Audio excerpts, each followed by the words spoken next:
Povilai, ko toks susirūpinęs? Nesusirūpinęs atrodo.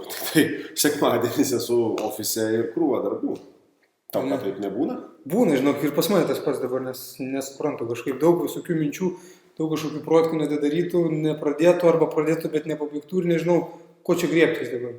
Sekmadieniais reikia dirbti, tada vadinasi. Tai va tą ir darom dabar, bet kažkaip keistai. Nu, to ir nesinori. Atrodo, sekmadienis turėtų būti diena kažkam skirta kitiem dalykam. O čia dabar turi rasti bent kelias valandas, kad užbaigti visus tuos darbus, kurie turėjo būti padaryti, norėjau sakyti trečiadienį, bet atrodo, kad praeitą mėnesį.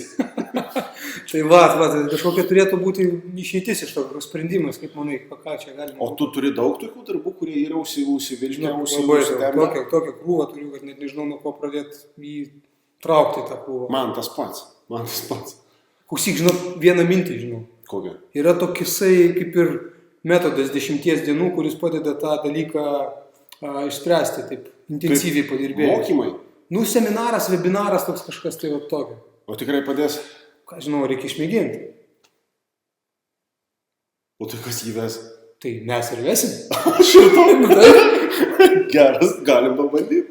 Klausykit, norime jūs pakviesti prisijungti prie to mūsų webinaro, nes iš tikrųjų tai, ką mes čia sakome, tai yra veikianti 10 dienų technika, kurią mes kiekvieną kartą naudojame, kai prisikaupia štai didelė darbų krūva ir norime ją išspręsti. Ir tas webinaras iš principo yra kaip vaistai, kurie gali būti naudojami visą laiką. Susikaupė daug darbų, padarai tas pačias pamokas, praeini tas pačias pamokas, kurios ir bus per tas 10 dienų, kurios prasidės visiškai netrukus, ir turi kiekvieną kartą tokį regeneracijos procesą. Jo, jūs gaunate sistemą, kurią galite kiekvieną kartą po to naudoti. Tos 10 dienų bus intensyvaus darbo, bus reikalaujančios jūsų pastangų ir atsidavimo, tai yra tam tikro laiko tarpo, bet jos tikrai padės jums susidėlioti savo tą krūvą, pradėtų, nepabaigtų arba kažkada sugalvotų, bet taip ir likusių tik tais mintimis darbų.